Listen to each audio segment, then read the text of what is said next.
major airports are still running smoothly as we move from Christmas to New Year's. Travelers expect to get their bags returned to them, but sometimes it doesn't work that way. While the vast majority of lost luggage eventually gets to its owners, some bags take a final detour to a small town in Alabama.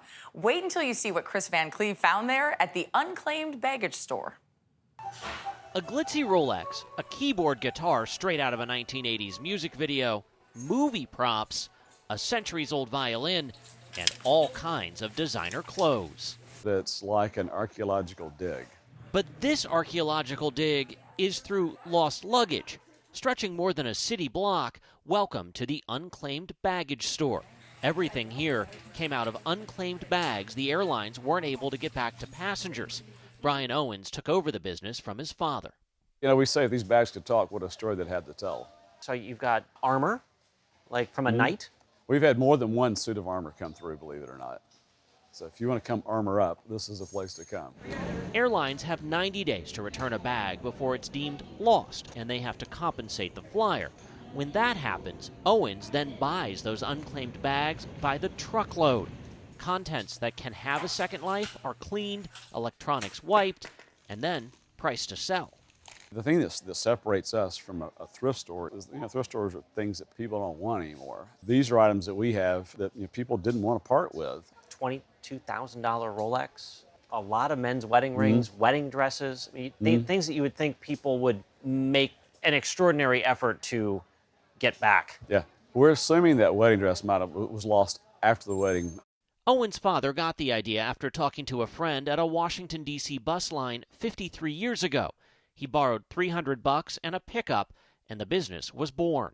The store is in Scottsboro, Alabama, a town of about 15,000, not especially close to anything, but attracts 1 million people a year from all over the U.S., making it one of the state's top tourist destinations. You never know what you're going to find, and when you do find something, it's a lot of fun. And there are some pretty amazing finds. The prices are excellent. I never thought that something like this even existed. Which one? Marilyn Evans took a several-hour detour on her drive from Florida to Tennessee. Do you feel like it was worth the stop? Oh, definitely, definitely. Way out of the way, way farther away than I thought it was going to be. But yes, it's been worth it so far. It's been a lot of fun. The store is laid out by department, the most popular, electronics, computers, the latest smartphones and tablets, buckets of ear pods, the occasional firearm, even a boat engine. Over the years, they've had some surprises. A live rattlesnake, a 40-carat emerald, Egyptian artifacts, even a guidance system for an F-14 Tomcat fighter. They gave that back to the Navy. What you see here is an unprocessed suitcase hot off the truck. And it's a bag they let me open. All right. Let's see what's inside. Feels a bit like we're playing Storage Wars now. It is. You never know what's inside. Most of its contents Smashing Pumpkins. in good shape. I think we found our Christmas present for Gayle. And will eventually hit the racks of lost treasures waiting to be rediscovered. For CBS Mornings, I'm Chris Van Cleve in Scottsboro, Alabama.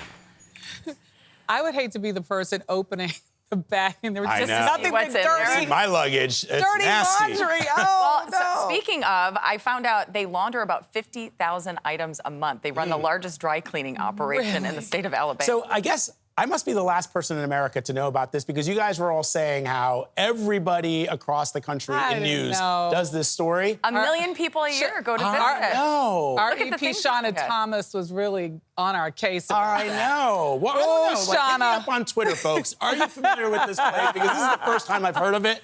And now I feel like I want to go. Can I tell you one more thing that they do that I think is absolutely incredible? So they don't sell a lot of luggage in the store there. Not?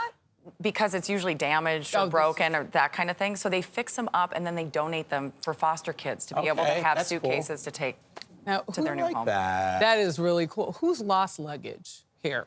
Like Many forever? times. No, Yes. never. Not like... We need to go on the scavenger hunt there. You probably will find it in there. I'll find all Michelle Miller's Wow.